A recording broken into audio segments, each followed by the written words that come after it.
Guys હવે અમે જવા માટે નીકળી ગયા છીએ ગુરુ શિખર. તો ચાલો જઈને મળીએ ગુરુ શિખર. રસ્તામાં આવતા વ્યૂ પોઈન્ટ તમને બતાવીશું. એન્જોય કરો તમે પણ માઉન્ટ આબુની સફર. જઈએ છીએ અને ગુરુ શિખરનો રસ્તો જોયેલો છે તો વાપરો અને આબુથી 20 કિલોમીટર ઉપર છે આવી.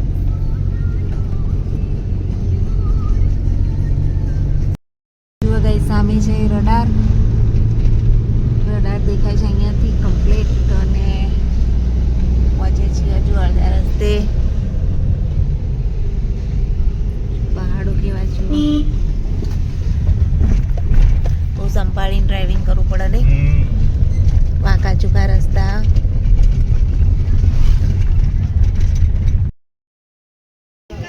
સામે દેખાય ગુરુ શિખર અને ગુરુ દત્તાત્રેય ભગવાનનું મંદિર છે. ચાલવાનું તો ખાસું હોય છે, થાક લાગી જાય છે. ગુરુ દત્તાત્રેય ભગવાનનું મંદિર.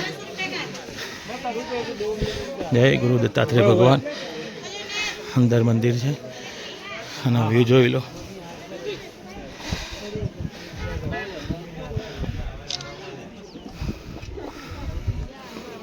જુઓ ગુરુ શિખર ચડતા ચડતા ફેફે થઈ ગયા છીએ. જબ્બર થાક લાગે ચડવાનું છે તોય.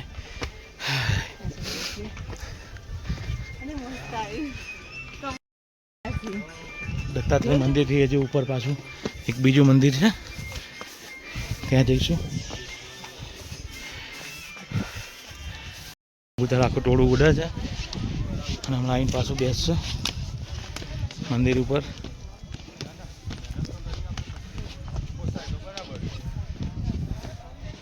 આવીને બેસે પાછા જો બધા. હમણાં ફરીથી ઉડી જાય પાછા બધા. એટલો સરસ વ્યૂ છે. આ બાજુ પથ્થર ઉપર બેસવા જાય પાછા. એ પથ્થર ઉપર બેઠા બધા.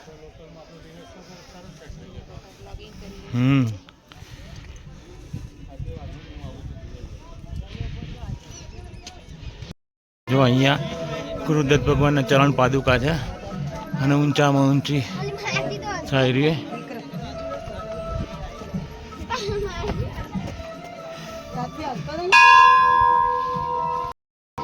અહીંયા દત્ત ભગવાનના ચરણ પાદુકા છે.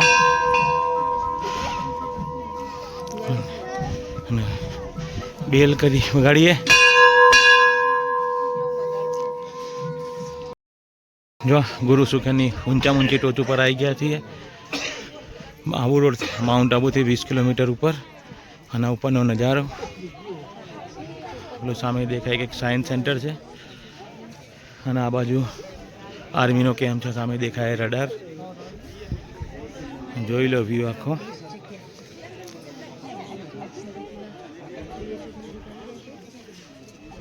કેટલું સરસ મજાનો નજારો છે ચારે બાજુનો.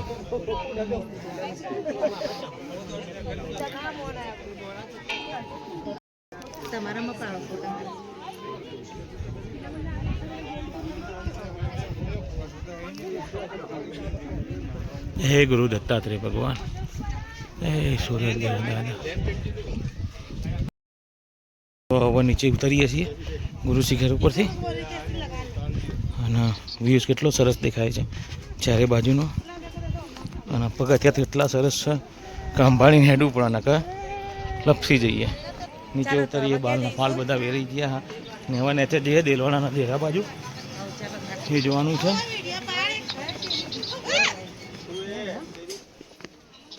પગથિયા લપસણા થઈ ગયા બધા.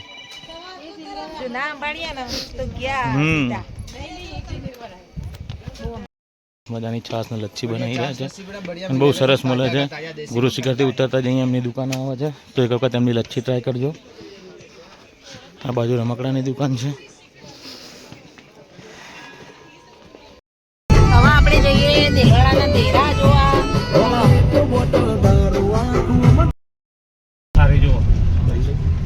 તો જો આ હોટલ પણ સરસ છે અને હવે અમે નીચે ઉતરી રહ્યા છીએ. નહીં હવે નીચે ઉતરવાનું છે. અંદર પડ્યો તો શું હાલત? થોડું વચ્ચે પડ્યું તો થોડું ઘણું વાગ્યું કર્યું.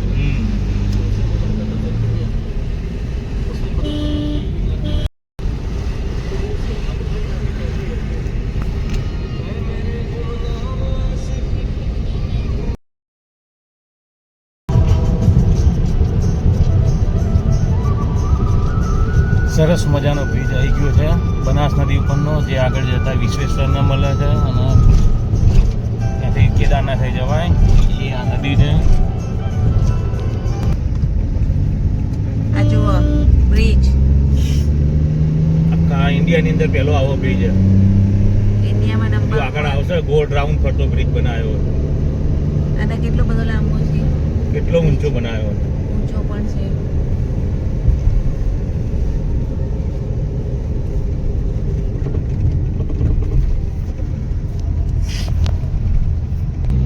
આમ અંબાજી બાજુ જાય, એક પાલનપુર બાજુ અને એક આબુ રોડ બાજુ. આબુ રોડ બાજુથી આવ્યા અને આખું સર્કલ ફરી કપિલ બાજુ જવાનું.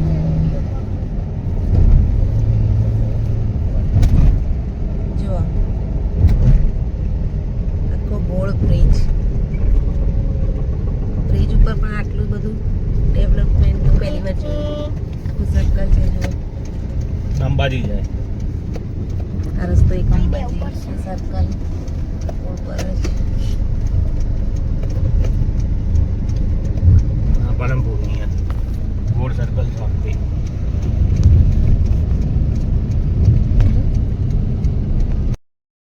ત્યાંથી પાલનપુર જયંબીની પકોડી ખાવા બહુ ફેમસ છે અહીંની. અહીંયા ઢુંઢિયાવાડી જતા રસ્તામાં આવે કોજીની પાછળ, જો કે બધી પકોડી સારી હોય, લારી ઉપર બી સારી મળતી હોય પકોડી. આપણે તો જયંબીની ખાવા જઈશું. જયંબી પકોડી પાલનપુરની બહુ પ્રખ્યાત, અને ભાઈ એટલો મેઠડો હોય ને કે આપણે ના ખાવી હોય ને તો એ 3 ડીશ ખાઈ જઈએ એવી પકોડી બનાવે. પકોડી આવી ગઈ ફર્સ્ટ ક્લાસ, સાથે ઠંડુ બરફ જેવું પાણી છે, અને પકોડી એ બહુ મસ્ત છે એકદમ લીલી ગ્રીન પકોડી વાળી આવી ગઈ. અને આપણે તો ચણા ફુદીનાની જ મંગાવી, બહુ મજા આવે. અને જયંબે પાણીપુરી પાલનપુરની ફેમસ, અને ઘર માટે પેક કરાવી છે. Kanodar bridge, new bridge first class બનાવ્યો છો ભાઈ. અહીંયા ટ્રાફિકમાંથી છુટકારો મળ્યો. 1 વર્ષ હેરાન થયા, 2 વર્ષથી ચાલતું હતું કામ, અને 4 લેન બનાવ્યો છે આખો પાછો. ઉપર બ્રિજ બનાવી દીધો છે. પાલનપુર વચ્ચે બનતા હતા ટોટલ 8 બ્રિજ, એમાંથી 4 કમ્પ્લીટ થયા, 4 હજુ બાકી છે. જે કામકાજે ઝડપી થયું ને આ કામકાજે ઝડપી થયું આ બ્રિજનું. જો છાપીનો બ્રિજ તૈયાર થઈ ગયો છે ભાઈઓ. તો હવે પાલનપુર જતા હોય તો ખાસ જોઈ લેજો, ટ્રાફિકમાંથી મુક્તિ. છાપીનો બ્રિજ બનાવી દીધો અને સરસ બ્રિજ બનાવ્યો. હા પણ ના ઝડપી બ્રિજ બની ગયું. કલર કમ થાય ત્યારે છાપીને 2 ભાગ કરી નાખ્યા.